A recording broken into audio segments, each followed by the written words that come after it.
All right, guys, welcome back to another episode of Live Wire. I am your host, Jared Moore, and on today's program, we have the former Mvskoke Creek Nation Tribal Historic Preservation Officer, Mr. Turner Hunt. He is here in the office with us today, and we're doing this live because what we're going to be talking about, there's so many pieces to it that we probably aren't going to be able to make it into the under an hour that I have to do with Google Meets.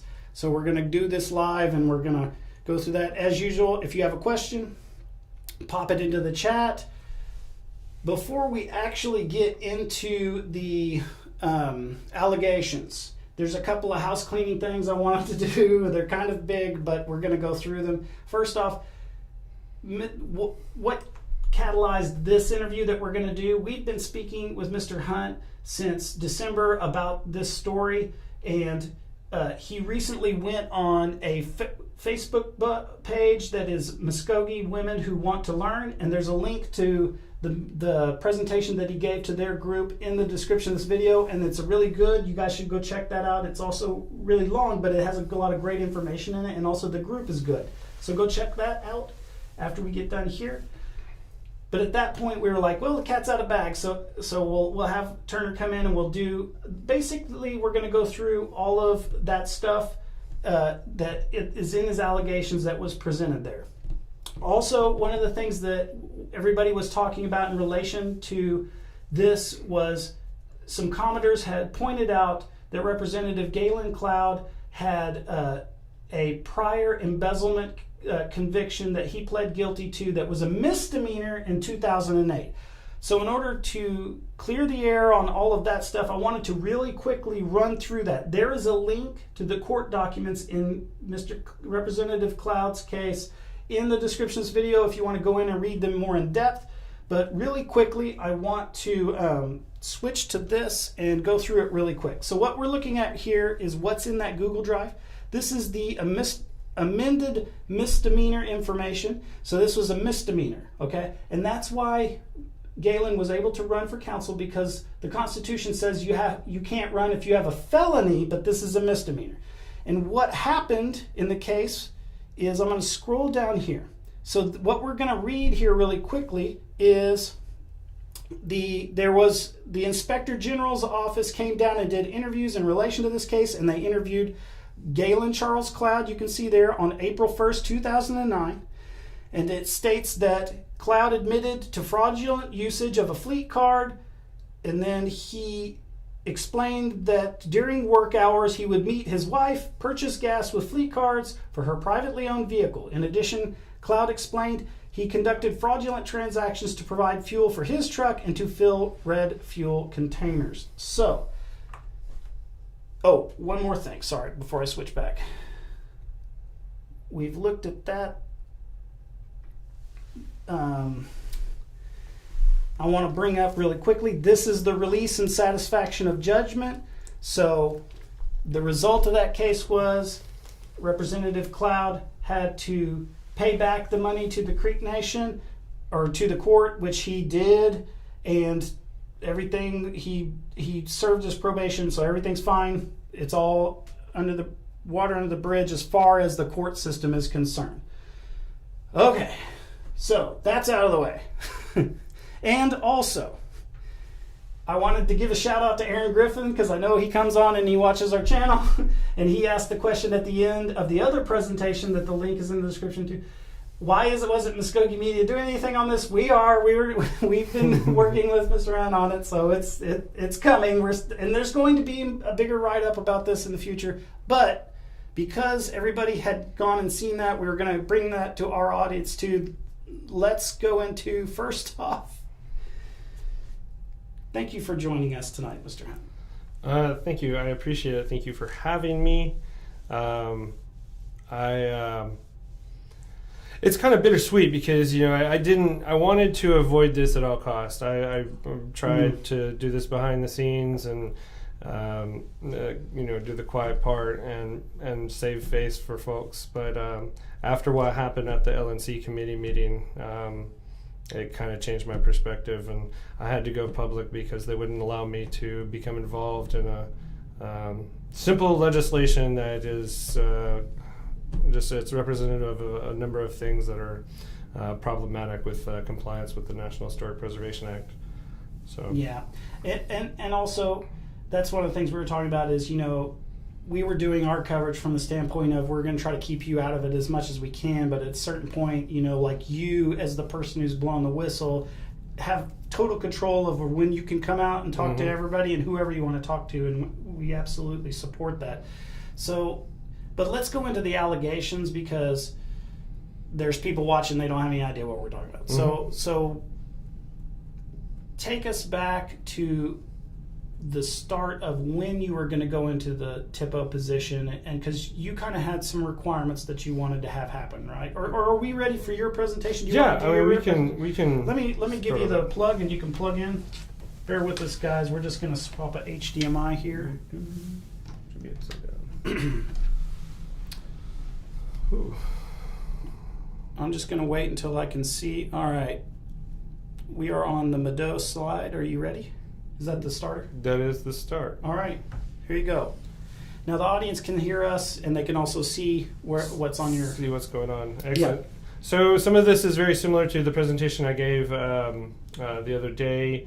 I have updated some slides, but I wanted to kind of go through, give you guys an idea as to like what to expect here, kind of just an outline.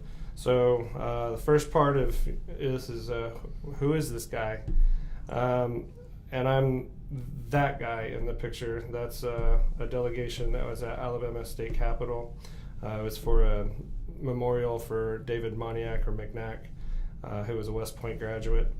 And then this was at Moundville in Alabama, trying to bring awareness to the NAGPRA repatriation issues surrounding Moundville and the ancestors that they had. And so I know the picture kind of looks like it's going as second chief, but I'm just the guy in the glasses in the background there. So one of the things that I did in my previous occupation was I taught Section 106 compliance classes. This was one of those obligations in our MOA that I felt like I could easily I can start teaching folks on this. These classes were voluntary. And as you see, the topics that we cover would be Section 106, what is a Tribal Historic Preservation Office, the review process, and then sovereignty through regulatory compliance. What's the importance of 106 compliance? Why do you need it? Well, just like with any type of federal funding, there's always strings attached. So a lot of people, if you've heard of the National Environmental Policy Act or National Historic Preservation Act, they're all have regulations that you have to follow in order to ensure that when you're spending those federal money, you're not doing anything that's going to embarrass the federal government.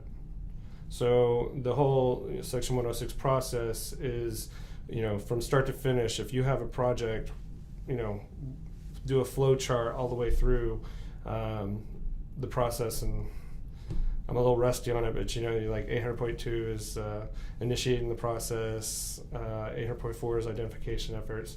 Would it be fair to say it's bureaucratic, like federal government bureaucratic requirements? Yeah. So yeah.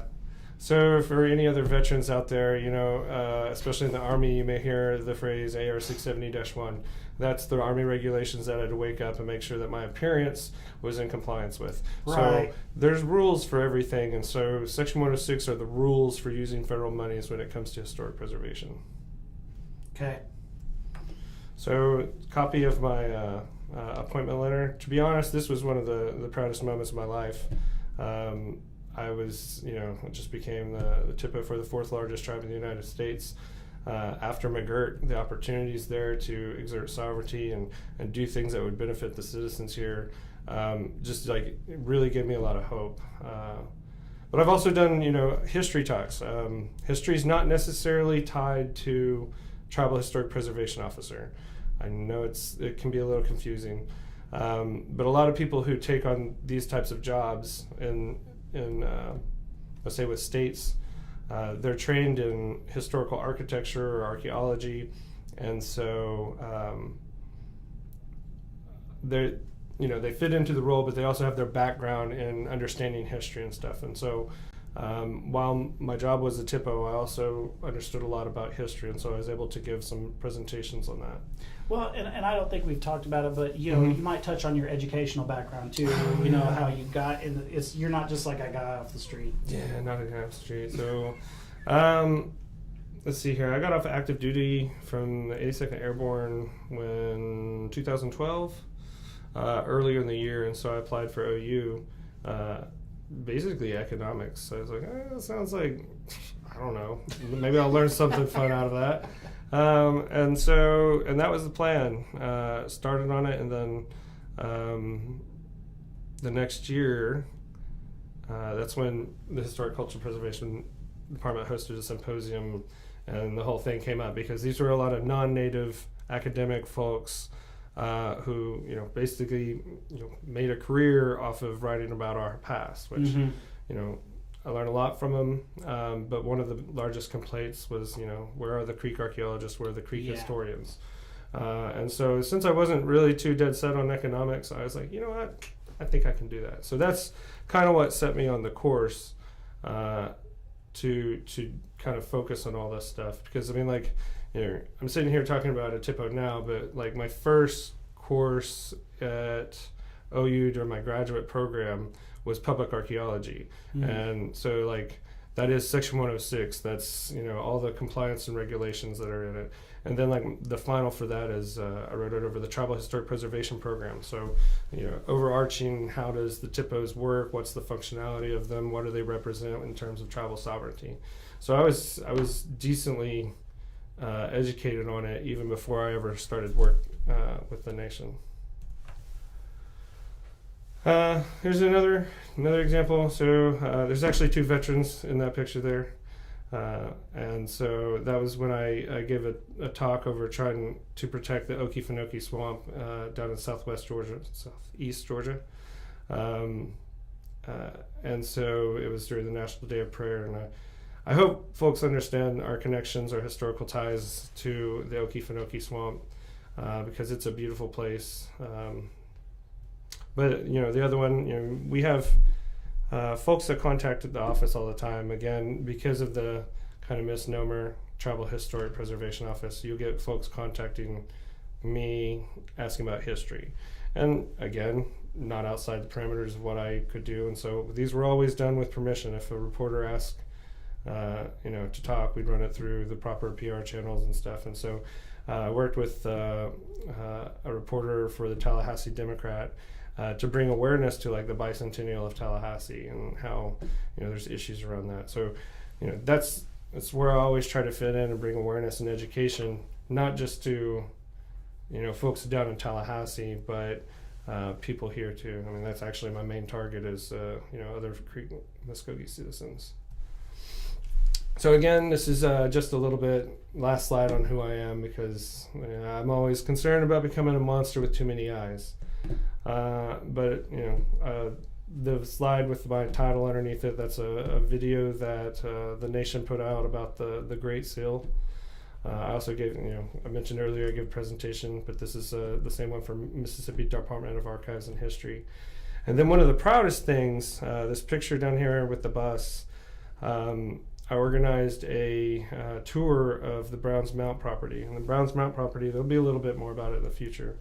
But it's 126 acres that the nation purchased, 2019. But it's adjacent to federal properties and state properties that's managed by federal agents. Our portion contains cultural resources, no doubt burials, no doubt important things. And so it's a very important thing, important site. And probably the history of Okmulgee. If you think about Okmulgee-Macon Plateau, that was a planned settlement. And so where did folks live while they were planning that settlement? And the areas around Browns Mount are very enticing as possibilities for that occupation. So I took the folks that had come to the Indigenous celebration down in Macon. We got some golf carts rented, so those with mobility issues could get up and go around this landform that is just it's beautiful. I wish everybody could get to go to it. But that's pretty much all I'm going to really talk about myself. Well, and I'll tell the audience too, Yeah. you guys will recognize Turner because he's been on Live Wire a lot. We've had him on giving some presentations and stuff. So he's not an unknown person to our audience. But what we haven't heard about is the non-compliance situation. So we might as well go ahead and jump into that if your slides are ready. All right, so. And it's up, part 2, Yep. noncompliance. All right. So I want to set the scene with like basically my introduction into becoming and stepping into the shoes of a THPO. July 12th through the 16th, we had a departmental training, and where we worked on different things to help plan out the future. And it was during that time that I was asked if I would consider becoming the THPO. And I said, with one occasion, I wanted, I'd driven by the council house and seen something that I was very upset about, because that's my council house, and it looked like somebody had messed something up. And so said yes, I'd do it.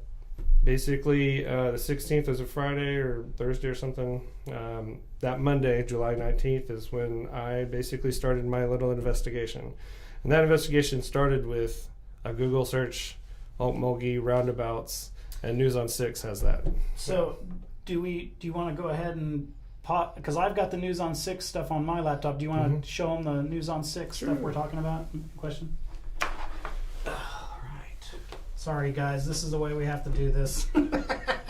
We unplug one thing and we plug another in. So this is the concern. Here we go. All right.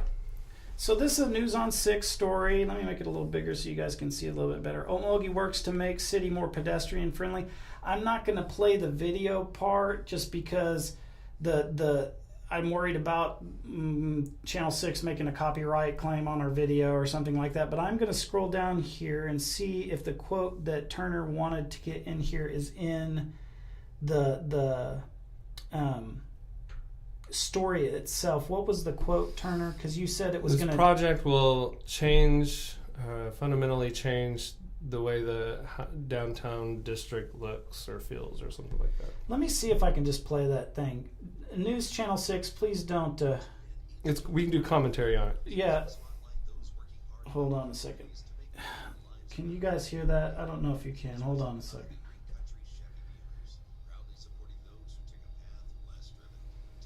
I think you guys can hear it now. I'm just going to go ahead and...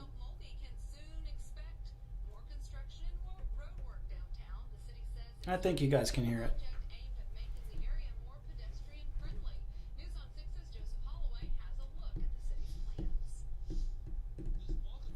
This looks like it was filmed on a potato. Yeah, and then streaming it and all.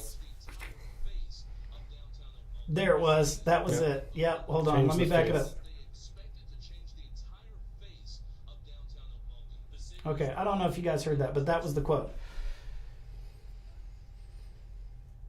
Let's go. Let's flash forward here because there's some other stories that were follow-ups on this. Okmulgee business owners concerned over downtown revitalization plan.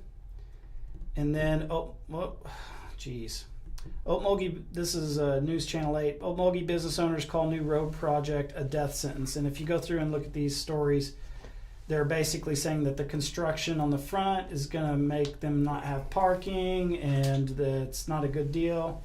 So that you guys can know what happened to the roundabout part of this. I went and pulled the budgets for the city of Okmulgee where they recap what they're doing with the money. And apparently the city of Okmulgee got an amount of money when they sold the council house back to the Creek Nation. And they were going to use this chunk of money to do some of this renovation or to do their matching with ODOT or whoever, and the bids that they got were too high, so they couldn't do it, so they canceled it. Is what the city's budgeting says. But Turner, you have the other half of that story, so I'm gonna toss it over to you. Do you need the HDMI? Yeah, I'll take that back. All right. Here you go. And then let me mute this. And you guys, if you're watching this, you have a question, pop it into the chat. And we'll just keep rolling. Excellent. So, based off of me saying, want to investigate the what happened at the council house, based off that story specifically mentions the Oklahoma Department of Transportation. So the first two folks that a THPO would typically reach out to if you're looking for this kind of information would be the agency that was responsible, which is Federal Highways through ODOT, and the SHPO, the Oklahoma SHPO, because they would have documentation on it. Yeah. Just to interrupt really quickly, when you saw the finished product that's in front of the council house of this project, you were saying that it was a problem for you. What was the problem there that you saw, right? What were you worried about? What caused the concern originally? So that's up right now, correct? Yours? Oh yeah. Now it is, yes. The picture of the visual adverse effects. This is what I. Yeah, visual adverse effects. And so when you drove past, and I'm used to seeing, a beautiful council house. You can see the rock fence in the background, and then these grotesque. I'm sorry if people like yellow, but these grotesque parking bollards popped up. That prevent you from actually taking any really good pictures that captures the whole side of the thing. So I mean, it's an introduced visual impairment that changes the character of the historic fabric. I think those are the phrases that fit into the regulations. And so this is what I saw. I had no idea why it was there, who was responsible for it, but knowing that it's clearly a negative impact, I needed to be like, hey, let's not let this stand around. So quick little slide. If you accept federal money, it means you got to follow federal rules. The Oklahoma State Historic Preservation Office receives federal funding similar to the THPO grant. It's just for SHPOs, therefore they're subject to the open documents requirements, and Section 106 consultation packets are available to the public. It's important because we'll find out later. But so I requested the Section 106 consultation file on Highway 56 Main Street improvement projects in front of Creek Council House Museum on 1/17, I believe that was Friday. I actually got the consultation back that same day, and it, and further explanation a couple days ago, 2 days ago. And so these following images that I'm going to share are actually from State Historic Preservation consultation files. So I know that this doesn't make a lot of sense to a lot of people. A lot of little things that you got to go through and check. But what I wanted to point out is that if you're going to be issuing a category exclusion saying, hey, this is like a de minimis project and it doesn't have the ability to impact resources around it. And that can come from just like an in-kind replacement to a water line in a well-developed area, right? That's what it's meant for. So you don't have to go through the whole process to remedy something that's pretty much normal fixation and maintenance on your waterways.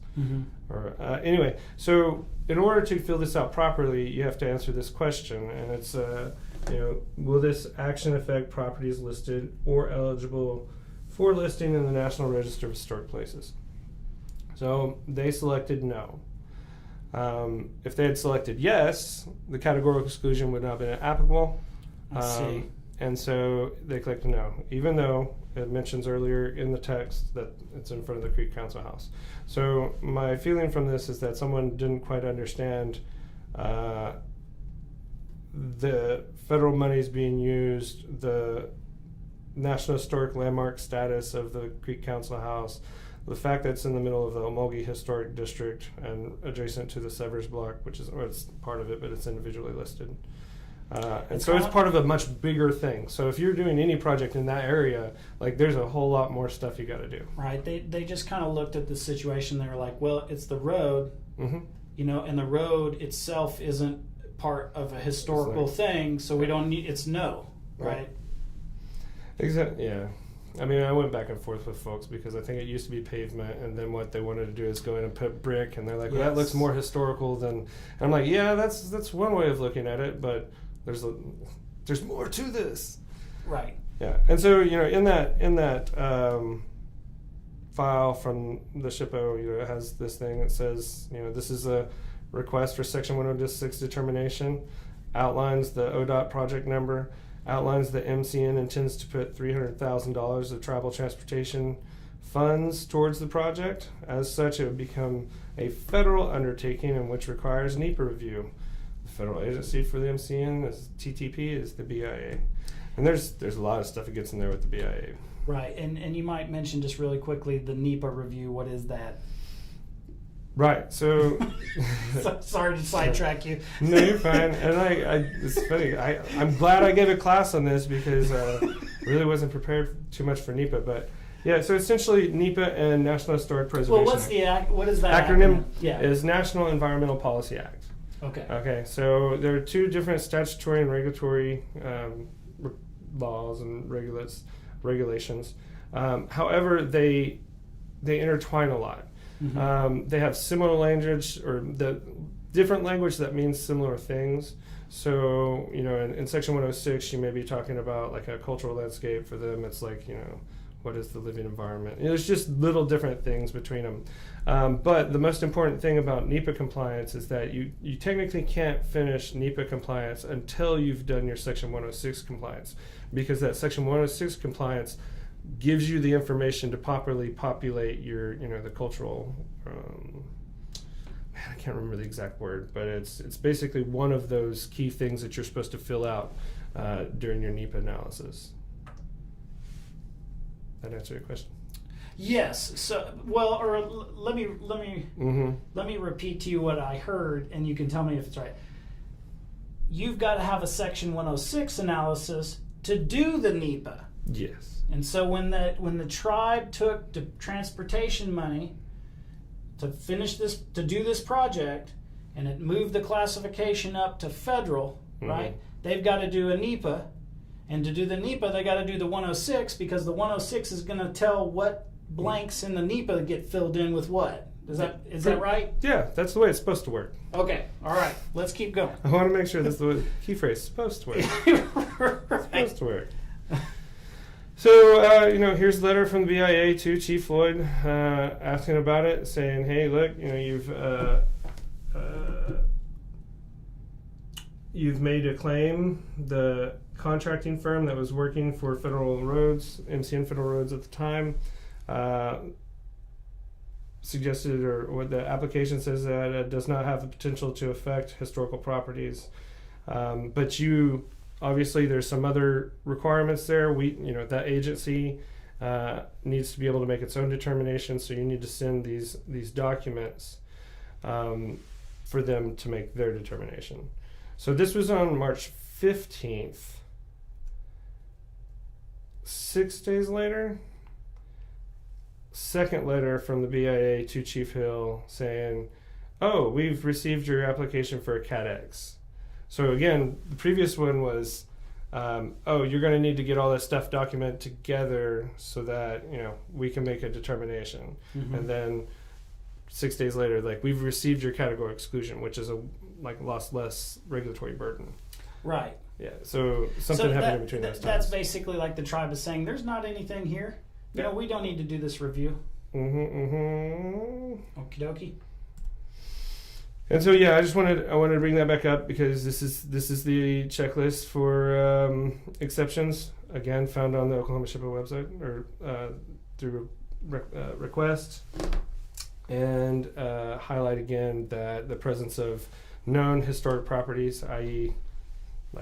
the project smack dab in the middle of historic district then you have the National Historic Landmark, and then you also have individual blocks that are listed within that as well. So it's pretty little dense area for cultural resources. Mm-hmm. All right, and so the reason why I bring all this up is because this is basically the start of something. Reached out, hey, this is going on. I go through all of the proper language that you're supposed to do, asking, you are a SOI qualified person that can comment on architectural history, and what do you think?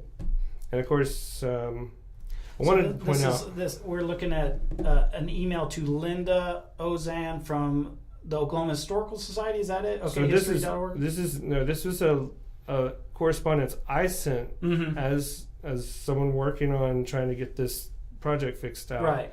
To the SHPO requesting information. So is that the SHPO's Linda? That's Deputy SHPO, yes. Okay. Yep.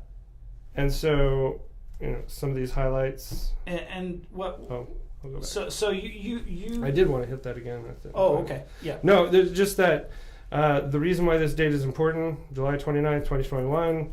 You can see in the CC, I notified my boss. All that language is there. And so, that person has known about these issues with the council house since 2021. I can prove. I mean, it's gone back longer. But so what did Linda say? What was the response that you got to that? No. All right. I'm following, guys. Just so you know, I'm following along on my end too because I've got a copy so I can read. So first one, I want to take some highlights from the packet before we get into some other stuff and I will address that. There is slides there for that. Mm-hmm. So one of the things that I tried to explain in the last talk was that the parking bollards are like a tip of an iceberg that represent there's like a whole lot more going on underneath mm-hmm. The surface there. And so when you see those visual impacts, you can infer that there's a lot of paperwork that didn't get done correctly.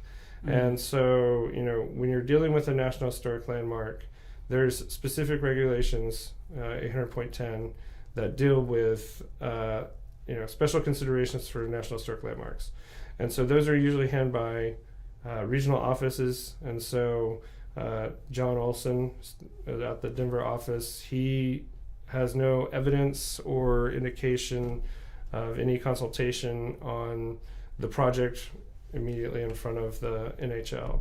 So that's one key issue, is that that consultation with National Park Service regarding the council house never occurred. And then if you just go through, it's sharing this email to make sure that the folks that she was sharing it with were in the loop. This is not how Section 106, and this is not how 106 or programmatic agreements are supposed to work. Steps were missed and resulted in very negative impact to the National Historic Landmark. So that's the regional office guy for National Park Service right. and dealing with National Historic Landmarks. Yeah, and he's saying this wasn't done right. Okay. Correct. All right, we're following along, guys. All right, and so like I said, I mentioned it earlier, there are specific regulations. So let's pretend that it was just on the National Register of Historic Places. There would still be a lot of the same things that you needed to do in order to do the proper consultation on it. You just wouldn't necessarily have this additional regulation involved. But since the Creek Council House is a National Historic Landmark, it cues in this additional role where you just, got to double check to make sure that everything's going on.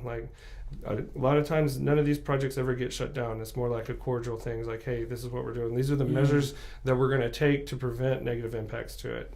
But of course, this one takes on a different appearance because it's after the fact. It's after the fact, and there are visual impacts to it.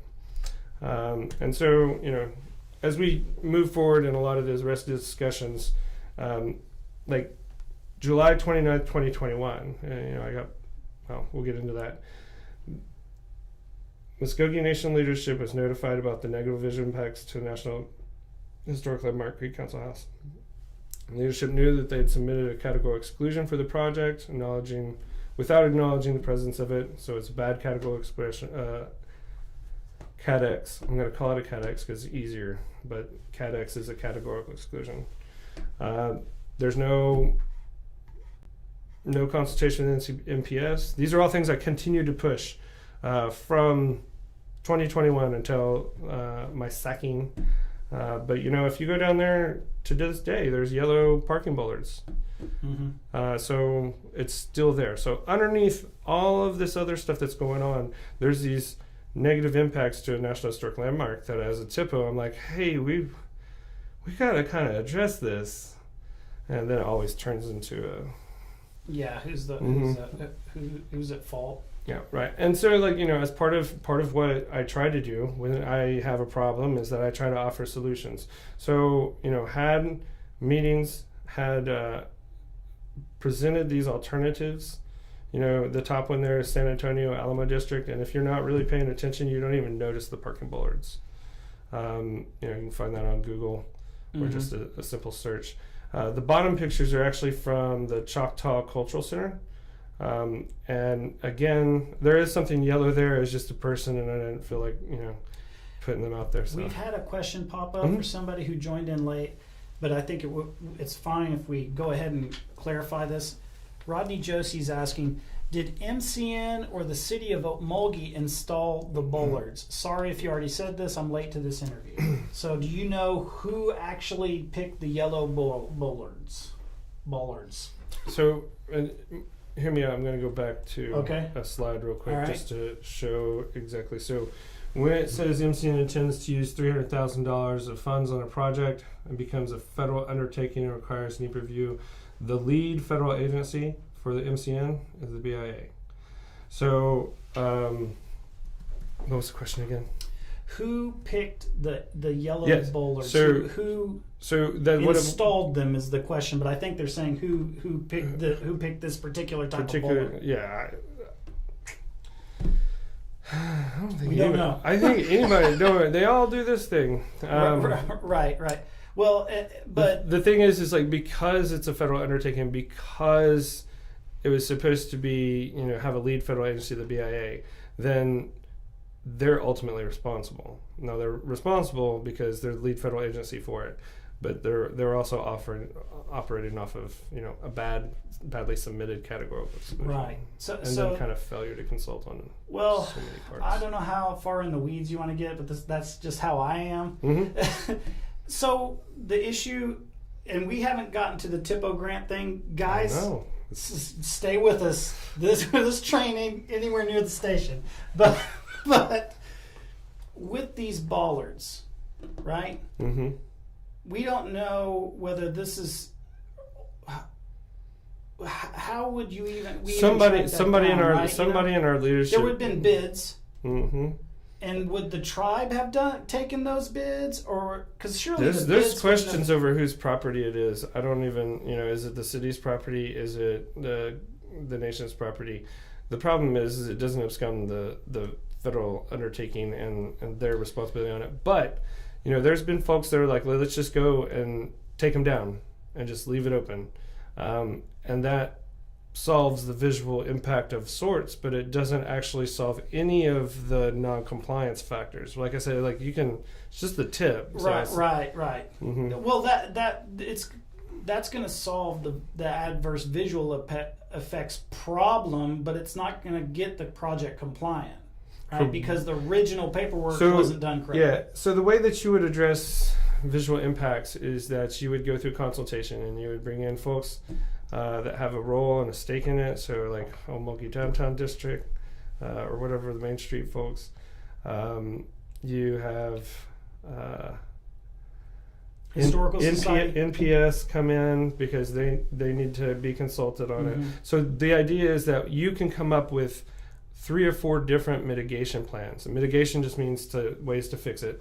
But all of those mitigation plans need to be discussed in consultation with the people that have interest in it. So not just Creek Nation, but again, you have historic downtown credits down there for the city of Okmulgee. So the city of Milwaukee is obviously going to be an interested party, wanting to make sure that everything gets turned back the way it's supposed to. The business owners down there, I mean, we're getting a little bit into the public, but when you're talking about fixing visual effects, you need to bring folks in that understand what visual impacts are, understand historical architecture, and then come up with a good solid plan that folks can agree on would be an appropriate mitigation for it. So it's done in consultation, and like consensus when people come together and they're like, yeah, okay, this is what we're going to do. Right. So what happens next on the story with the bollards? So you contacted the SHPO, right? Yeah. So you contacted the regional director guy in Denver. I'm sorry. Go ahead. It's just I want to make sure that the information that I've already presented is either like it's from public documents. So it's all part of that consultation packet that I requested from the state, and so there is emails between the SHPO and National Park Service where they're checking on this. I think I have a picture of that here in a little bit, but I think we got past all of this to, well, this is basically where, yeah. So adverse impacts, on National Historic Landmark. That issue existed before I became THPO. It was the motivation for wanting to become the THPO because I wanted to fix it. That's our council house, and that's ugly. And unfortunately, it remains an issue to this day. So, MCM has not addressed any of the adverse effects and has failed to consult on the project impacted National Historic Landmark.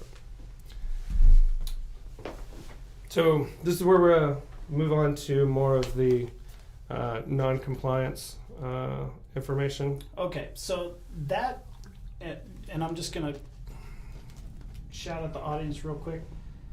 So that's the first issue. That's why Turner wanted to become the THPO in the first place, is to try to get this issue addressed with a non-compliance issue with a project that was done on a National Historic Monument and a Creek Nation historical touchstone, really. So it's an important site. Let's move on to the non-compliance allegations that are related to the actual THPO grant, which is the grant that the tribe gets from the National Park Service to fund the Tribal Historic Preservation Office itself. Is that right? Yes. I think there's like 60% of it can go to administration costs, but the rest is specifically meant for helping that group fulfill its obligations underneath the MOA. So a little backstory, the history on it, and signed in 2011. 2011 is when we created the THPO. The first THPO was Ted Isham. It's what that MOA designates the THPO's responsibility. It designates the THPO as a point of contact for compliance. And then in ours, it refers to tribal lands as both reservation-wide and trust lands. Important because I realized the way that sometimes I was presenting something seemed a little bit bold. And so I want to hit both of those points when I come. And the memorandum of agreement is between the Creek Nation and the National Park Service. And the Department of Interior. And it's a requirement for us to get access to any of these grants that deal with the THPO's office, and I think some of the other consultation things like agreements and stuff. Is that correct? I think. I'm trying to think. But for our purposes, it's the THPO grant. Historic Preservation Fund grants for if you had an example that comes to mind is like the Seminole Red Barn. So they put in a historic preservation grant in order to get that. So you would need to have a THPO and all that stuff in order to get that grant. And you're supposed to do what's in the memorandum of agreement. You're agreeing to do it. Yeah. So I know that this is kind of hard to see, and I apologize. It's just words. Well, on yours, can you zoom into it? Because on mine, I can zoom into my version if you want to give me the thing, I can zoom into whatever parts you want. I don't know if you're... Yeah, there you go. That works. That'll work. Let's see how this goes for now. Yeah. All right. So the National Park Service and the Mvskoke Creek Nation do hereby agree to as follows. All right. So you're going to assume responsibilities for tribal lands following the functions set forth in this. This is basically what are you assuming from the State Historic Preservation Office, the Oklahoma one. So in order to do that, you need to direct and conduct a comprehensive reservation-wide survey, maintain an inventory of historic and culturally significant properties. That one's like a 50-50. Mm-hmm. Identify and nominate eligible properties for the National Register, otherwise administer applications for listing historic properties on the National Register. I began doing that, I think, in 2023. I think there was Grayson Jail was one. There's a Episcopal Church in Beggs. And these were, other people nominated those properties, but when they sent them to the state, in order for it to actually go through and get listed on the National Register, they had to have, because it's on tribal lands now, right, they had to have the THPO sign those things. Mm-hmm. And so there was a number of them that I didn't even get to, but that was relatively new. We have 3 occurrences of actually doing that since 2011. This 1C is the big problem, and the one that I said I'd kind of rephrase some stuff. So develop and implement a comprehensive reservation-wide historic preservation plan covering historic, archaeological, and traditional cultural properties. So the way that I've talked about it in the past was, because of McGirt, we can expand it, we can do this, this is what all goes into it. And so that document doesn't exist because we never started on it. So what I'm also going to say is that when we were talking about, the agreement says for trust properties too. So let's just pretend that we're just looking for a preservation plan that only covers trust properties. That too has never existed. So it's not like, we've had plenty of time post McGirt to get something. Don't get me wrong, but we weren't correct before McGirt either. Yes, that's what I was going to say. You could say since 2011. Yeah. If we can't get a copy of it, it don't exist. I looked. I wanted to pop in really quick and read a comment here. Mm-hmm. Just because it just popped up. Rodney Josie is saying, as a former employee who often consulted with SHPO before certain projects took place, I can agree with Mr. Turner. Unfortunately, blatant disregard for federal regulations or just plain incompetence always prevailed. So I just wanted to tap in and let just so, because I know when you're out there and you're doing some whistleblowing stuff or something, mm-hmm. It's like you're all by yourself, but you're not by yourself. So, well, Mano, I appreciate it. So the other ones so D, advise and assist as appropriate federal and state agencies and local governments in carrying out their historic properties or preservation responsibilities. So this would be on our reservation, if IHS is doing a project, they're doing well water or a septic tank, they're going to consult with our office, and it's our responsibility to advise them and assist them, or at least give them some information so that they can make a good determination that they're not going to impact any historic properties. So for a septic tank, we'd be there's known family cemeteries adjacent. We need to be more clear about this. So what you're trying to make sure that your job is to help them do their job. Can I jump in real quick? Yep. There's been a question that's not related to what we're talking about, but I did want to address it because and guys, there's a story on our website about this if you want to read most of the legal updates. There's some that squeezed in at the last second. But Abelov is asking, is there any information concerning the constitutional measure in the Creek Supreme Courts? So here's the update. There was supposed to be oral arguments on the 10th. We got snowed out, and so the oral arguments got canceled. I don't know why, because they were supposed to be held over Zoom, but they were canceled because of the weather. We weren't able to confirm that until a week later, and that's when the court clerk got back to me and said, yes, we were closing it because of that. We do not have a date for more oral arguments on that case scheduled yet, but I can tell you where it's going to pop up. If you go to the Creek Nation Supreme Court's website and you go to the current docket and then you click the case that you're talking about, when an order appears on that list of stuff that says order setting oral arguments, it'll tell you when the next one's going to be and what the new rules will be, because we had special rules for that one. Sorry to interrupt you. Let's go back to what we were talking about. No problem. Give me a chance to catch my breath. Yeah, I just wanted to make sure I said something about that because, and Abilev also says, it is nice to see you advocate for others, Mr. Hunt. You are doing a great job. I appreciate it. So the last one that I wanted to hit on here real quick was F. And, that's provide public information, education and training, and technical assistance in historic preservation. So all those Section 106 classes that I was teaching, that was so that we could be in compliance with that article. Yes. Oh, neat. All right, so this is it's separated to a different part of the agreement. But essentially, the Mvskoke Creek Nation's Cultural Review Committee will serve as the THPO's advisory board. Up until, some folks are going to push back and say, yeah, we have a Cultural Review Committee. It started in 2023. And it's actually meant for something else. But up until, my 6 years, I never had any experience with the Cultural Review Committee.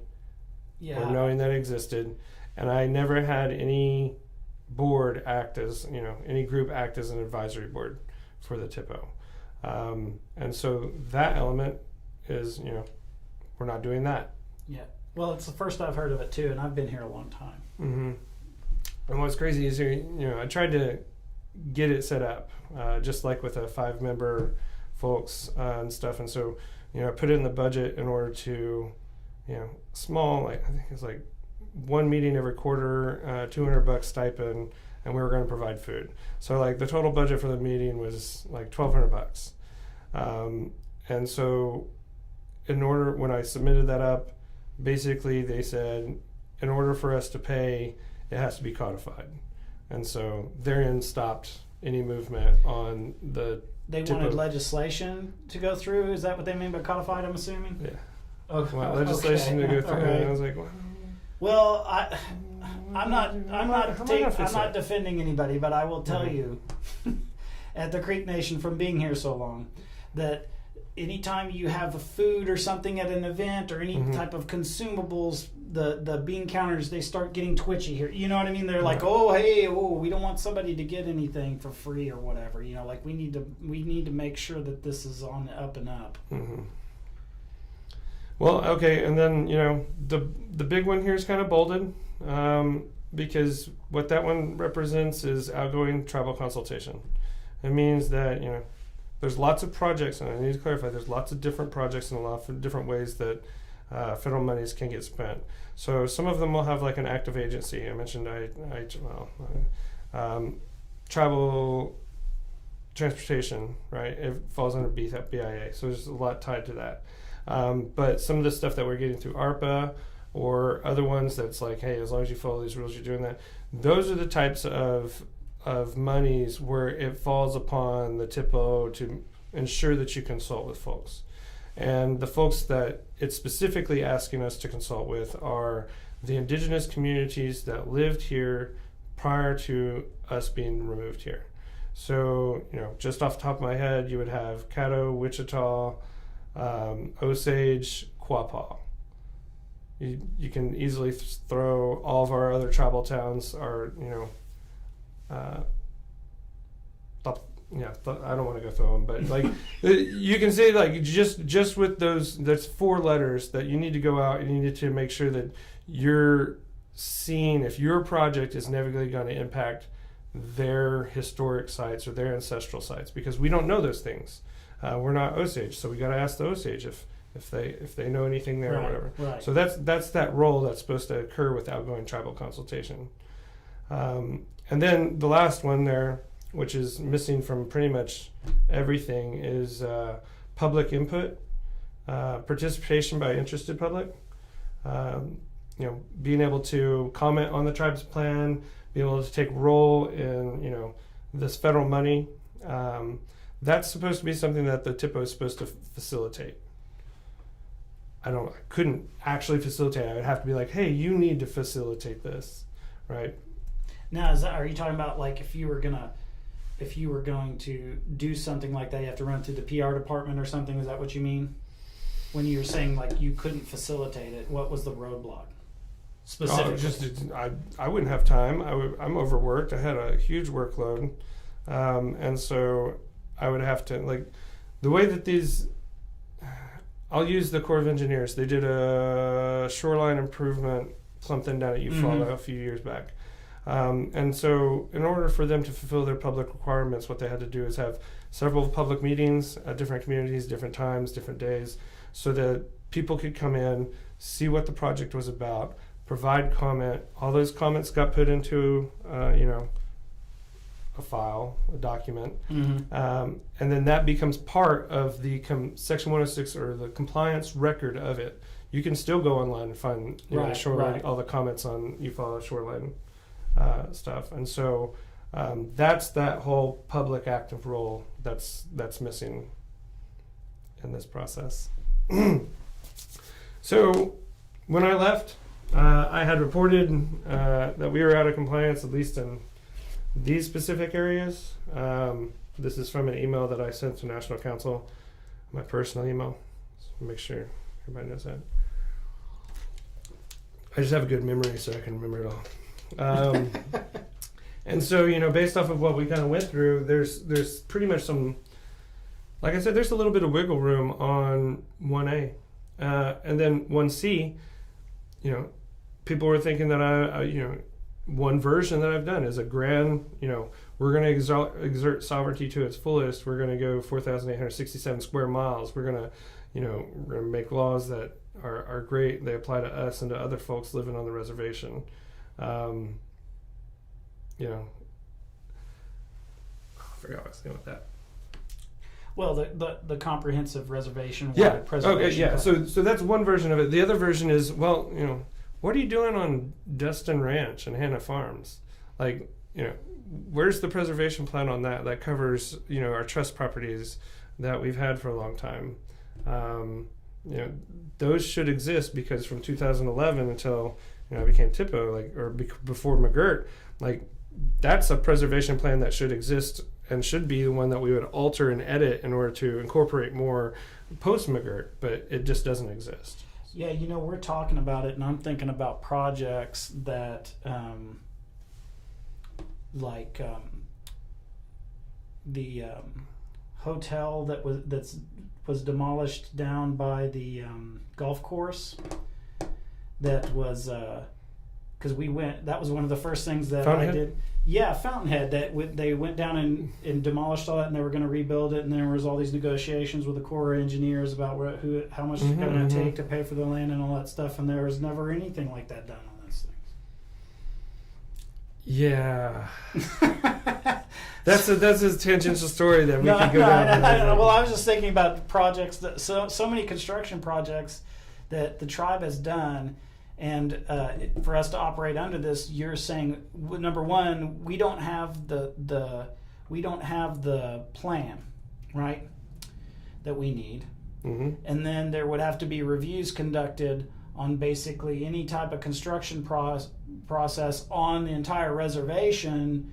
If we're talking about post McGirt, you could maybe give them a pass, say you guys didn't know you had a responsibility before McGirt, right? You can give them a pass there maybe, but after McGirt, it's like anytime we do like a driveway or we redid a street or a bridge somewhere, if you guys watch the legislation that goes through, it's like stuff like that the tribe is doing all the time, and there's never any mention of any consultations or anything like that in those legislations.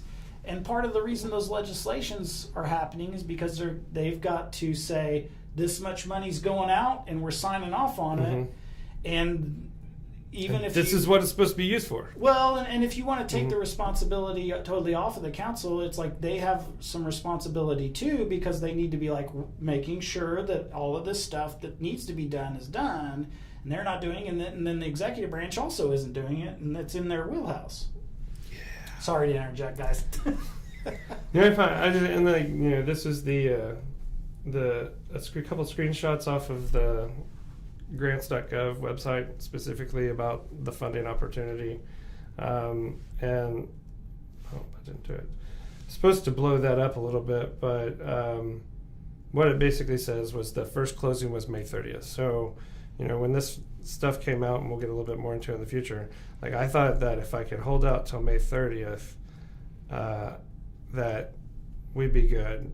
As in, like, something would happen so we could figure out how to fix all this stuff, because, like, you know, that would be when the budget or the grant was due, and I wasn't going to sign it.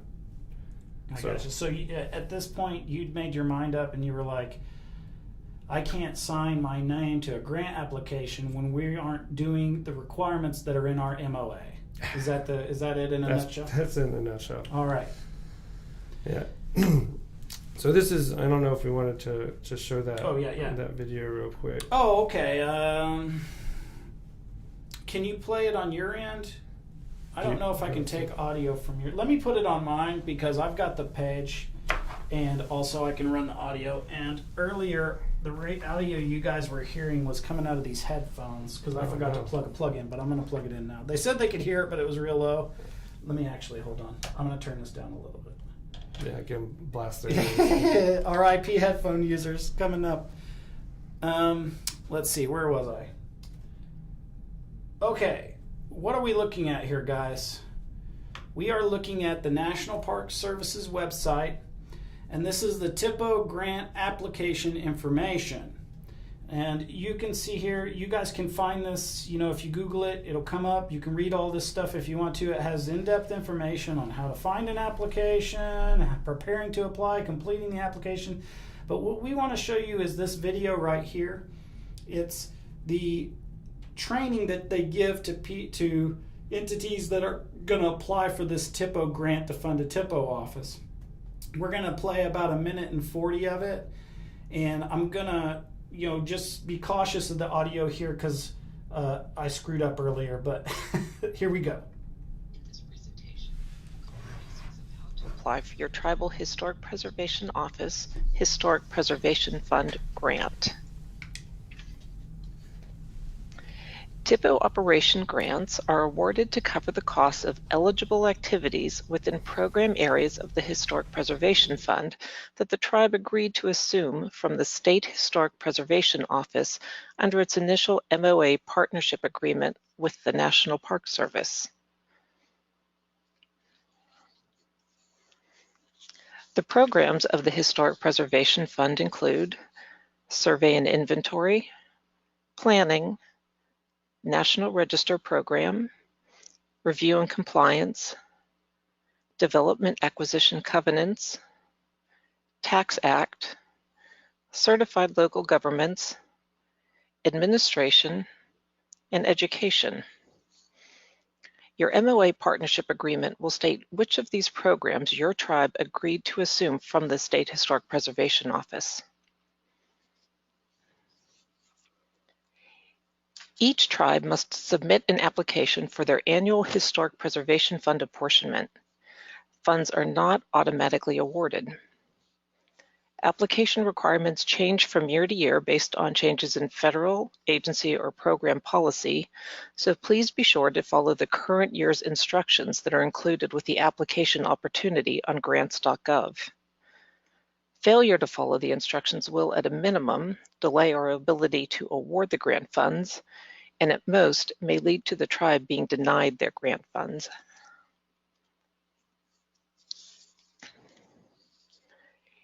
Each tribe's annual grant covers 2 federal fiscal years. The grant will have a start date of October 1 of the fiscal year under which the funds are appropriated by Congress, and will expire 2 years from that date.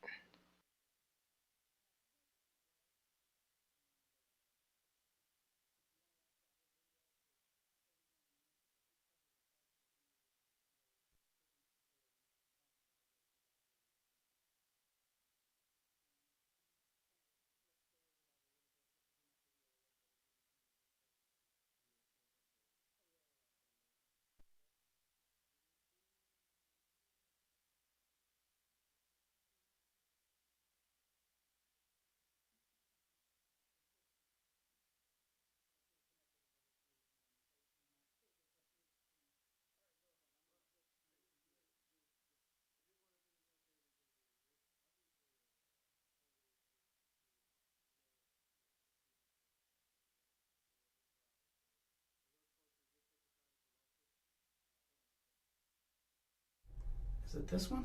Are we good now? Okay, sorry. Thanks for, we had no audio there for a second. Thanks, Okay. Rodney, for telling me because I pressed the wrong button. Okay.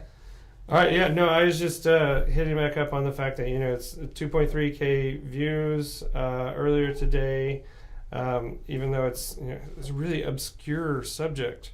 And so just thanks to those folks who took the time to watch that, because it's kind of like the hinge pin on this whole thing. Yes. So this was the slide I got out of order that basically really focused in to show you, it's due May 30th. It got pushed back to August 15th.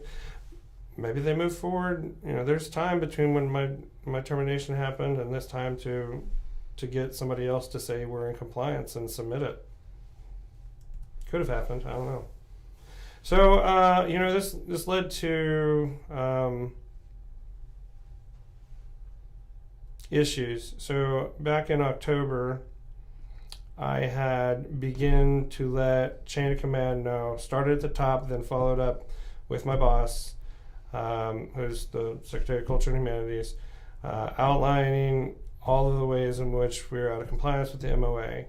And then, you send it in monthly reports. There's one monthly report from I think, May. Yeah, it was May, because the last one I didn't get to do it for June. And essentially you're sitting there, you're like tribal consultation. You're like, this is an issue, has been an issue, brought it up in October, November, December, January, February, now March. And so that's the only way that I could keep track of I have been reporting this up over and over again. Anyway, after I was out of compliance, I don't think we should apply for this federal funding. We already have from the previous year, there's $101,000 that needed to actually be spent on the things that it needed to be spent on, and I couldn't access it. I couldn't do any of the things that I told National Council that I was supposed to do with it. And ultimately, it ended with me having to be I cannot allow my name as a THPO to be used to apply for a THPO grant when I've been telling people, hey, we're out of compliance, and no one ever addressed back any of these issues. They never gave their opinion. It just went into the void, right? So, at any point in time, someone sit down and is like, why do you think that it's out of compliance? And I'd be like, because of this. And they're like, well, you're wrong because of this. And I'd be like, well, show me. And then we can move forward. But it just never happened. So they weren't. So nobody was even coming to you and talking to you about this. You were just sending emails up the food chain, right? And then it was silence at that point, or what? Sometimes, like I said, I started at the top. My email to Chief Hill said, "Hey, problems." Laid it out. The response was, outside counsel, and I'm like, outside counsel. Yeah. Well, what was that? What does outside counsel mean? What is that? I'm trying to keep names out. So the thing is, well, you don't have to tell me names. The issue stems from, there was a live wire in the past about the Hikugan case, and if you go back in there, MK mentions a letter. That letter is the letter that kind of initiated a lot of problems. So the letter from Chief Hill to the National Park Service. To Deb Holland, Department of Interior, Secretary of Interior. Yeah, I'm sorry. Saying that the porch band are not in compliance for their grant. Is that not in compliance? The THPO program should be terminated. An audit should be performed. Violations, ongoing violations of the National Historic Preservation Act. So independently from that, you were reporting to Chief Hill, hey, we've got a problem. We're not in compliance on our MOA. And he's saying, well, was he telling you to talk to the Catherine Nagel? Is that what was happening? It's or MK Mary Catherine Nagel. Yeah. Yes. Yeah, pretty much. And then the other firm that is on the case. Yeah. So, well, did you contact them? Did you talk to them? And if so, what did they say? If you are able, I don't want you to get, too much legal exposure, so you can go as far as you want. No, I know that my role was like the THPO is the chief, right? Like I'm appointed by the chief. The letter he signs the letter that says I'm going to be this person, right? And so I take my concerns to him. I was kind of let down in his response to go to talk to outside law firms because again, this is dealing specifically with what's internally Creek Nation and regulatory compliance. Yes. And so I didn't see the role of outside counsel in that, other than that they caused a firestorm because, like, it doesn't just impact the folks that they want to impact. It's going to impact folks like all across the Indian country. Right. A lot of THPOs, because if they start this, I'll admit the THPP program through the National Park Service is underfunded. Doesn't have the personnel to go out and do audits on folks, and so it's allowed a lot of leniency and things. So I've never heard of another tribe getting an audit done on them. So like by going out and simply requesting, he's like, hey, National Historic Preservation Act is important. You need to start making sure that people are following their MOA. And I was like, oh man, like the first people they're probably going to come after is us because we're the ones requesting it, and since I'm the THPO, guess all that liability falls on me. Kind of felt like I've been put out there as a sacrificial lamb without even being asking, right? No. Like, well, I think that's your situation is you have to sign the paperwork, and in your opinion, right or wrong, whether you're right or wrong, if your opinion is that it's not in compliance, you got to not sign it. Like that's the whole point. And like you said, you're going up the chain of command to the person who you're supposed to go to. Correct. It's understandable that you wouldn't want to reach out to somebody who's involved in a legal litigation with another tribe over a very, if not identical type of issue. Right, and that's what they've chosen to hinge their porch ban litigation on, is those types of issues.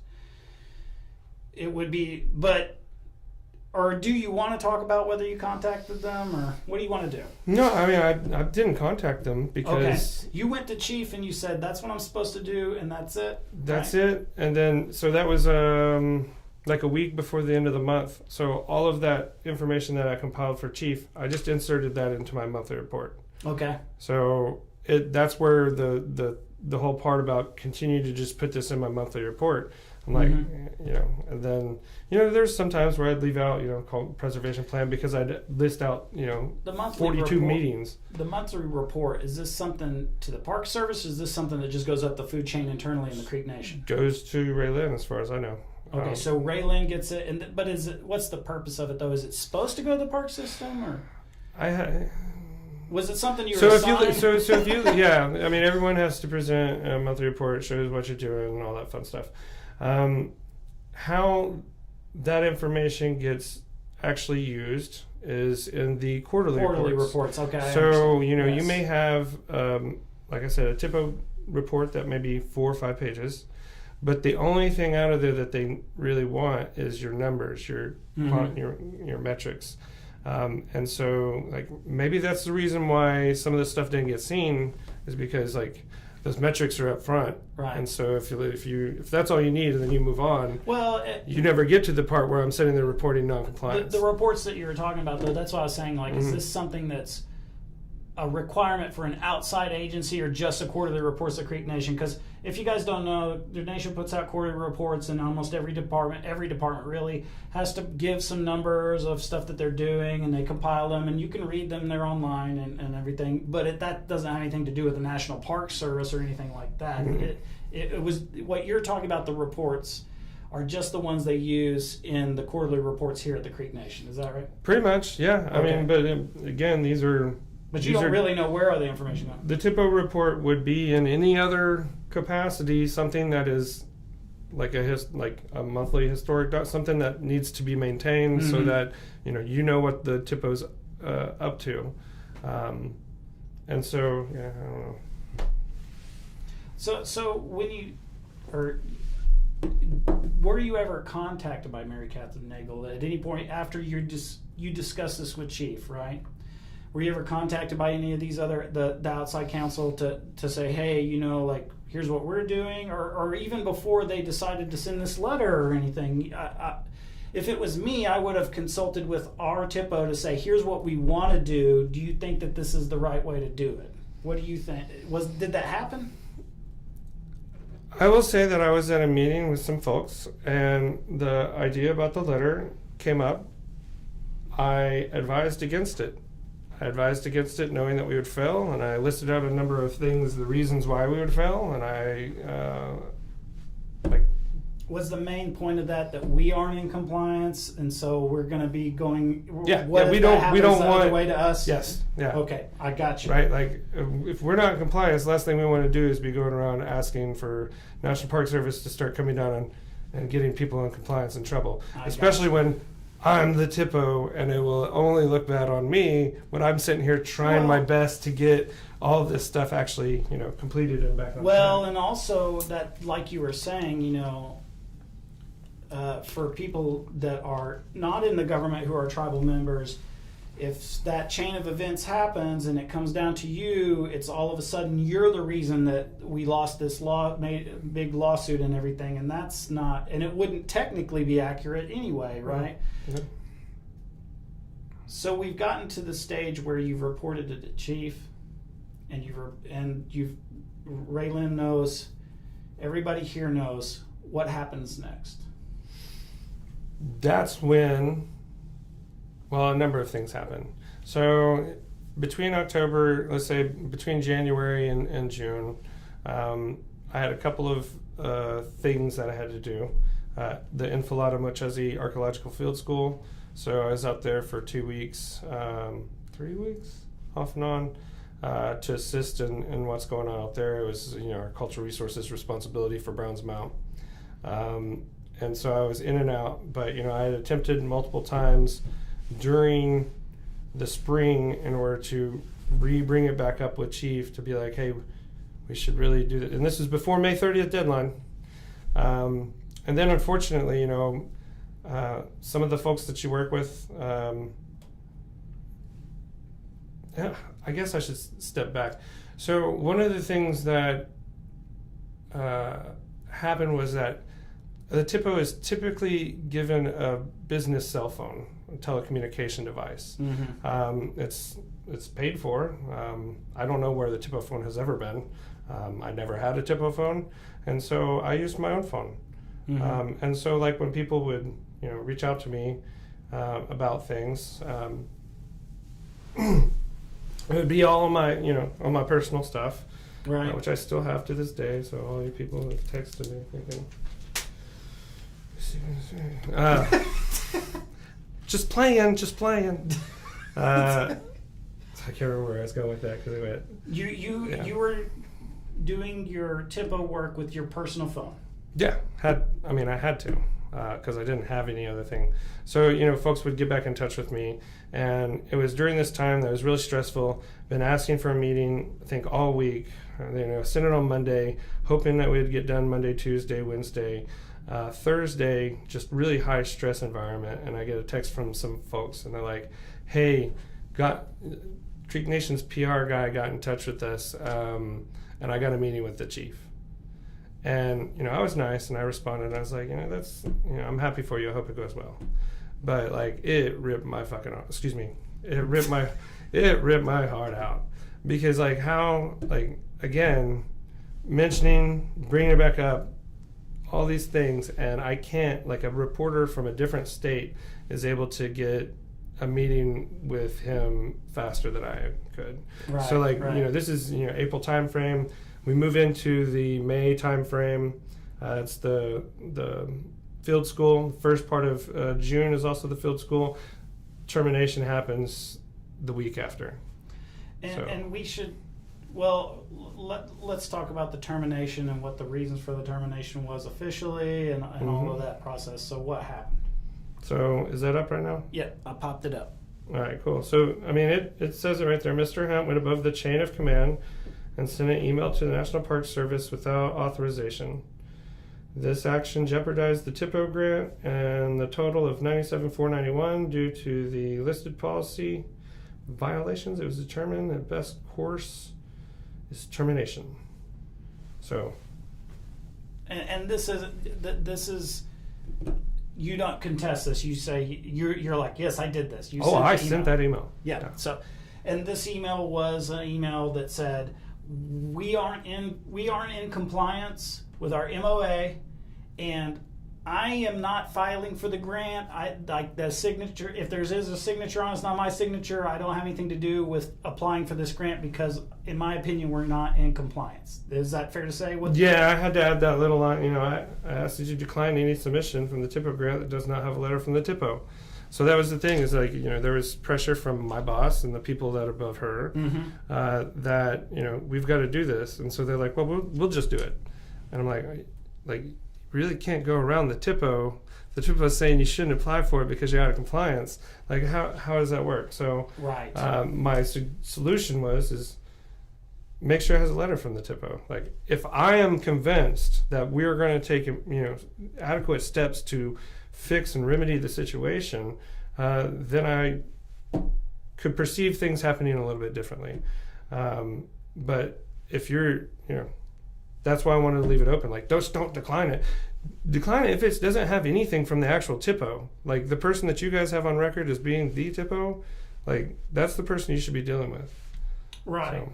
Well, that's the person that they have to deal with by the regulations. Should. Right? Yeah. The regulations are saying that. So, you get terminated. What happens next for you? Great question. I'm glad I have a slide set up just for that. So essentially, I tried to, when I first let National Council know about this back in June, I told them, I was like, I'm really sad that this happened. I'm going to try my best to work through the Employee Protection Act, but I don't know. I don't know if I put in there like I'm not hopeful or I'm not. It was like, this is. But I tried. Obviously, denied. And that's when I was like, all right, I'm on my own business. And I did until December. And that's really when we kind of moved into like this legislative engagement part, right? Because I saw, and I'll rehash the same story that I told on the other one. It's like, I was down there watching goats, picking up chicken eggs, minding my own business, and had a little bit of time, so I pulled out my phone, opened up that Facebook, and it gave me the LNC committee or the National Council session thing right up top. Scroll through it, see there it is. There's the THPO grant for the exact amount that I was fired for, which means that they're like, oh, then he's just wrong. We'll sweep that one under the rug. So anyway, my response to that, and I debated, it was probably like a Tuesday or Wednesday when I first saw it. And so I kicked that idea around because, again, I did not want to get back involved in this. Like, I was getting to, like, pull myself out of all these entanglements. Right. Yeah. But, fortunately, I have a little bit of, like, I don't want to fortitude. Yeah, that's kind of what it's like. I took a stand because I didn't want you using my name for fraudulent application for federal funding. Most likely, like, you guys got me fired and then like never made any changes to the same process. Now you're just going to do it again. Right. Like, that doesn't fix any situation. It just removed me from the situation. And so, this the email that I have up right there is literally the last ditch effort. It was the morning of. Finally, came down to the conclusion of like, look, I got to write it because if you don't write it, you're going to regret it. And so, luckily, at that, one of the things that. Well, I think too, and I've got your thing, but I wanted to mention this. We were talking about the litigation side of this. Mm-hmm. Also, if we remove you and me and everybody from this, this move where they terminated you and they put in somebody else as the THPO, and then I'm assuming that they're putting that person's name on this THPO thing without addressing these MOA noncompliance issues, it's preserving that legal argument for the porch ban. The porch ban could bring that legal argument right now if this continues, right? I know we're going to go on because we've talked about it and kind of show how you tried to work with the council and you made it, spoiler alert, You made some suggestions about the tribe funding the THPO office that would remove a lot of these requirements. Yeah. Right. Yeah. Mm-hmm. And maybe that would help with some of that legal argument that the porch could put forth. I do want to point out one thing about the letter that the Chief Hill sent to the National Park Service is because I know Mary Catherine's probably out there and she's like, no, say this. But they're sending that letter and they're focusing on the agreement that the porch band had on that parcel of land where Hickory Ground is, right? That's one aspect. Yeah. The other well, aspect I mean, for them, is, that's what they will say, well, our letter was more about the fact that they didn't consult with us when the 20-year outgoing tribal consultation. Yeah. When the 20-year thing got removed, that's what we're focusing on. We're not focusing on their THPO grant, right? Is probably I'm just assuming we'll see down the road, hopefully. So, but I did want to point that out. But it is a situation where it's like kicking the can down the road. It's not addressing the non-compliance issues of the MOA. And it sets the next THPO up for failure. Like when I stepped into it, I was like, "Where's the continuity book? Where's all the information?" Right. And they're like, "Nope, just go off this one-page job description." And you're like, they're throwing you in the pool, and it's time to learn how to swim. I mean, you already know how, but there's no groundwork of things that are already should have been doing that exist. Sorry. Okay, I'm going to go back to your slides. You're right. So, and like this is just zoomed in on what I sent to National Council that night before. Have you reviewed the agreement? Are we in compliance for the grant opportunity? Have you reviewed the budget? Does the budget include, plans for this, plans for that? Do you plan on involving the Creek public? Because again, these things are somebody's got to just look and ask the questions.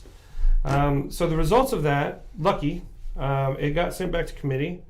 So thank you to those folks who voted to send it back to committee. I did want to point out that the way that this looks, NCA 24-162, it says opposed, lists the number of reps. Those people were actually just opposed to sending it back to committee. So those are the folks who were saying, nope, everything's good, let's move it forward, get it voted on, no big deal. So they know something that I don't know, and I really wish they'd tell me. Well, I think they're being told too, when they ask Gray Lynn or anybody, they say, no, we already got the grant. It's all good. We don't need to worry about the compliance issue because we're getting the grant. They've said we're going to get it. Maybe we should go and play that video from the committee. Maybe we'll get to it. All right, going back to your slides. Right. Just want to say, I reached out to the sponsor, which is Representative Cloud. Ask him, say, hey, I have some questions on this. I'd really like to work with you on it. Can we talk about it first? So I did. December 18th, I do believe it was a Wednesday after the emergency session. Got in touch with him. During that time, I don't want folks to get the wrong impression that I was just saying, you need to kill this bill. You need to kill this bill. It doesn't deserve to pass. So number one, there are issues with the bill. There's issues with the MOA. We probably should not be applying for it. However, if you wanted to be a little bit, change the legislation language so that it's not, it's more specific to where the money is supposed to go. So that way, when someone's looking back at the law that National Council passed, it says, hey, you got to spend this money on the THPO grant or the THPO office and your responsibilities. If that mechanism was there, then that would at least have some type of hold bars on where this money goes. It doesn't just get to go to whatever it goes to. And then the other alternative is, we don't have to have this money from the federal government. We can still have our MOA and still strive to make sure that we're in compliance with it, give us some breathing room if we were to just not do the federal funding. If we were to fund it through tribal funding, 97,000 like last year, 101,000. That's the type of money that would allow no strings attached from the federal government and allow you to work towards fulfilling those things in the obligation. So that was well, and it would also remove any those types of litigation arguments that could be put forth, is because they're not going to have the National Park Service to appeal to on those things to say, hey, look, they're not doing what you guys are asking them to do, because it wouldn't matter. It's funded through the Creek Nation, I think. Yeah, so you still have your MOA, and like even if you don't take the grant, you still have some obligation. I mean, you still have the obligations in it, but then you still have to do an accomplishment things, just so the Tribal Historic Preservation Program up at NPS has an idea of like these are what the 150 THPOs have done this year, and so there's that kind of stuff, but not other kind of stuff. So. Basically had a nice phone call with him. I left optimistic. I was like, all right, Galen's a former THPO. He should know what I'm talking about. He should be open to this kind of thing. He should know what an MOA is. And so, went through it all, offered those things. He told me to send it to Daryl and him. And so these are the emails where I'm like, hey, this is the information that would be available, That's Representative Daryl Proctor, by the way, just interjecting, Mm-hmm. sorry. No, and so like to provide an example of what I'm talking about with changing the legislation. So the way it's written right now is that the grant funds will be used to ensure protection and preservation of valued Mvskoke historic and cultural resources, including sacred places, cultural sites, cultural remains, and Mvskoke history for future generations. So like that's the current wording. But if you were to try to line it up with like what the actual grant says on the grant website, you would need to kind of shift it around to like the grant funds will be used to operate the THPO in compliance with the memorandum of agreement between the Mvskoke Nation, blah, blah, blah, blah, blah, to assume the duties of the State Historic Preservation Office. Right. So like that would at least, push it towards doing the right thing. So I did offer that. And the reason why I knew that is because previous year, I had presented and discussed on NCA 23-074, which is the exact same bill, word for word almost. I mean, there's a few things, dates and stuff that's a little bit different, but it's the exact same bill.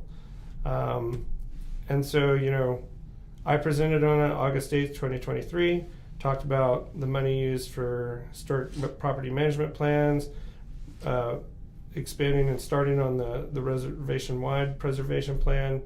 And so the reason why I wanted that more specific language is because this is what I presented on with a very vague letter B. And then when it came time for me to be able to utilize the money that I told National Council that I wanted to use, I had no access to it. So 3/4 of FY24 passed, and I couldn't use any of the funds. Okay. So yeah, I just want to hit back at that. This was transmitted back in 2024, which again, I had asked, I was like, so Galen, this is a rather complex situation, and it has a lot of complex, a lot of things that you need to talk about. What is the best manner for me to get information to you so that you on the committee can make an informed decision? And I ask, surely it's not just showing up the night of the committee and then trying to iron this all out. And he's like, no, send us stuff now. And so that's why I followed up and started sending things. Then I had to follow up and check and see if they even got my documents, because I never got any follow-back response.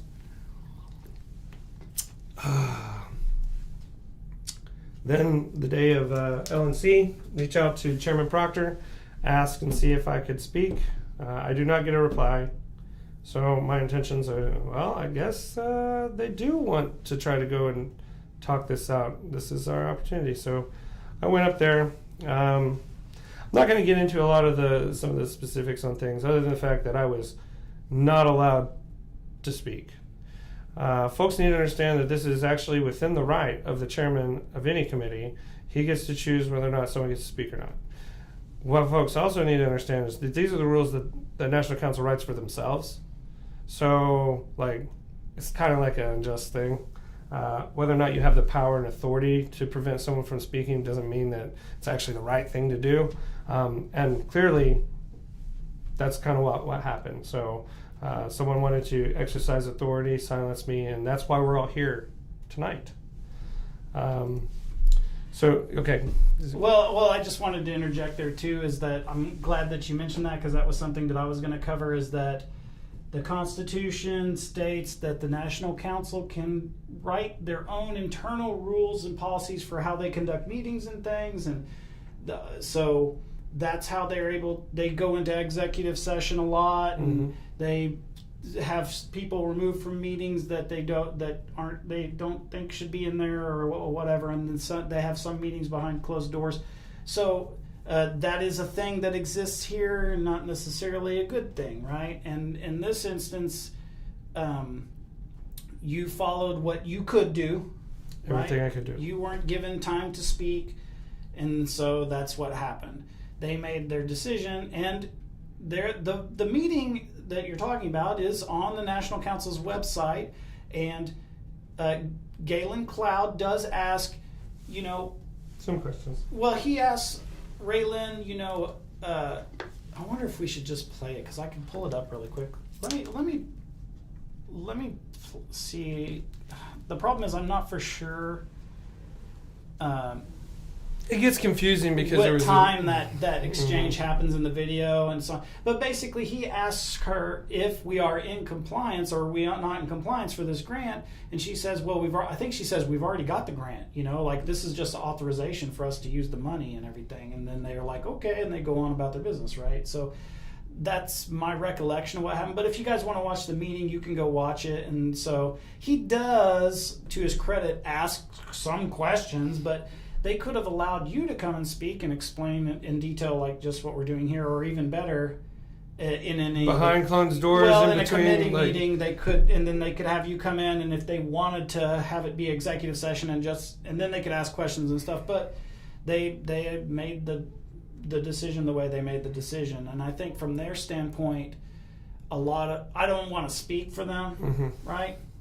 But I do think that they're looking at it as, this is an employee who got terminated, right? And we've got the secretary of the Cultural Preservation Department. Lifetime appointment. Yes, which is a lifetime appointment, by the way, guys, if you don't know that. And she's telling us everything's okay. So as legislators, our due diligence has been completed, right? And that's maybe, I guess, I'm not trying to make an excuse whether anybody's right or wrong on it, but I don't know because we are talking about my thoughts keep going back to the porch. It's the same framework. It's the same framework. That's either my the National with Historic this stuff right now. Either the National Historic Preservation Act matters, and a THPO has a regulatory responsibility to be able to do things like stop a casino project or expansions project, or are they kind of inconsequential and can just be fired when they complain about non-compliance? So it's either one of those two. Yeah. I don't know. We'll see. So you go to the meeting, you leave, you don't get to talk. What happens next? Go home.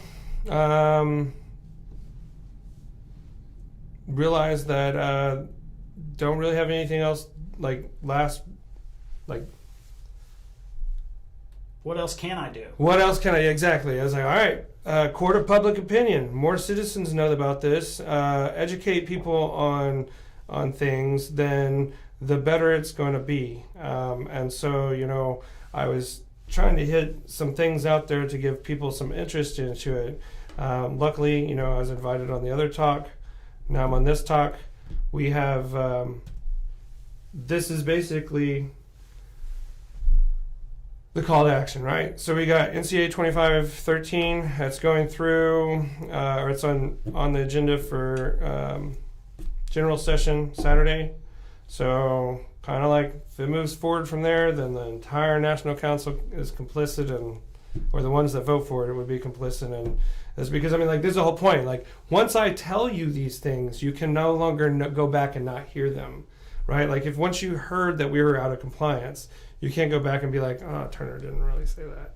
So each time that I had a meeting with somebody, either in my chain of command, whether it's executives or National Council representatives, every time that I inform them that, hey, this is a problem, if they decide to ignore that and proceed, then that's just not good. That's why and also down the road, if there's repercussions from this, right?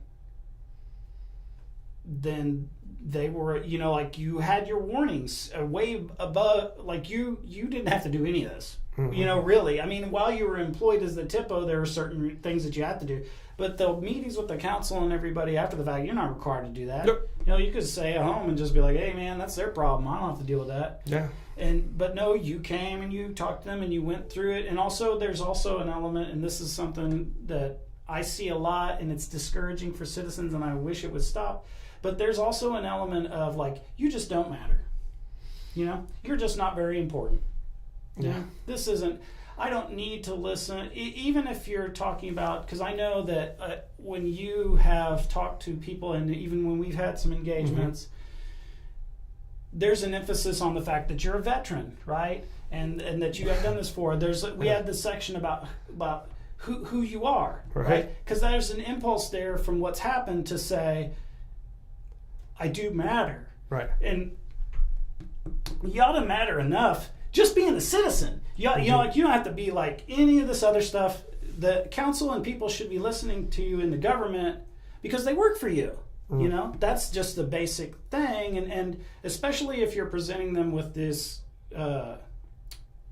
information that not everybody has access to in a normal course of business or a normal course of your life or your education. Right. That's very well, and it's very important for tribal nations and tribal people, that to know how this part of the government works and what we need to do to keep sacred sites sacred and everything else. Well, that's the thing is, like, the way in which we protect, a cemetery is through regulatory and federal framework, right? So, like, when they say they're going to be building a house and there's a family cemetery there, like, we can put rules and say, okay, well, before you guys do anything, you need to go put up orange barrier fence.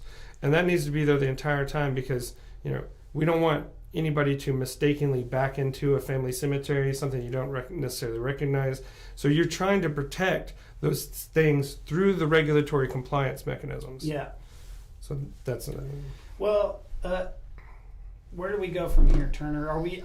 Is this, or is there more? You've gone and you've raised awareness. People, I know if we don't, or do we have a slide that is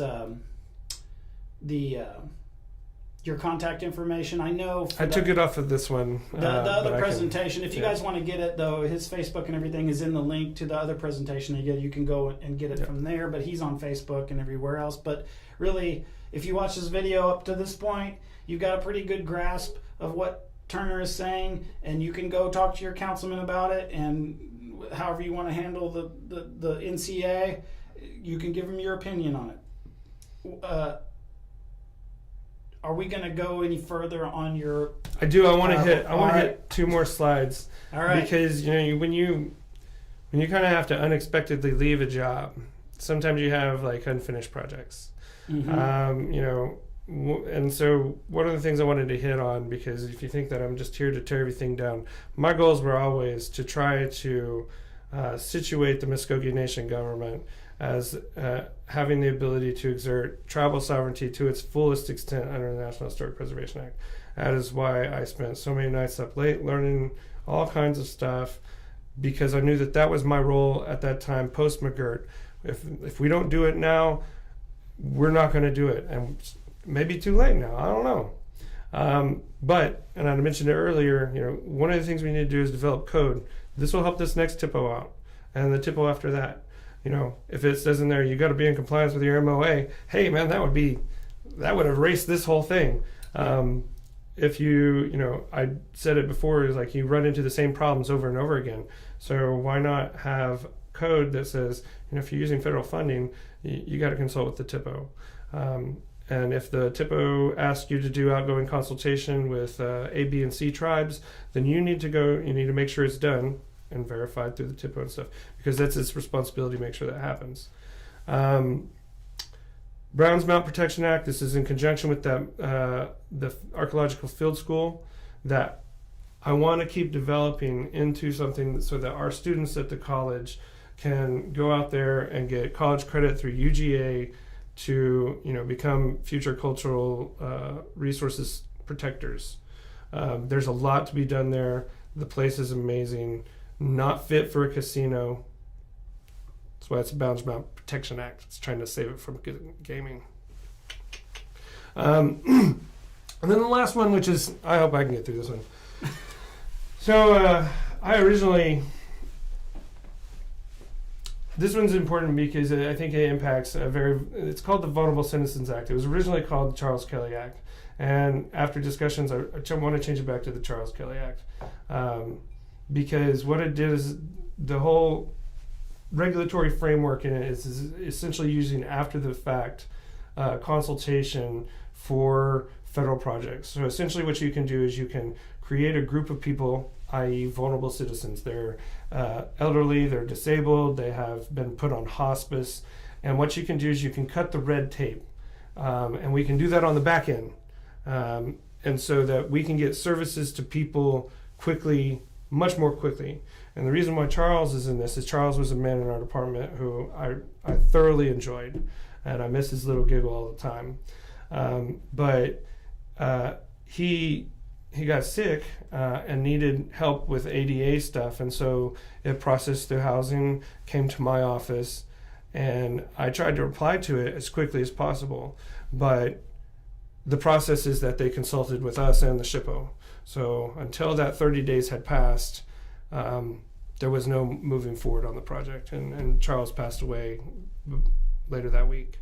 So the idea is that there are ways to do this where we can help the most vulnerable citizens, the people who need it the most.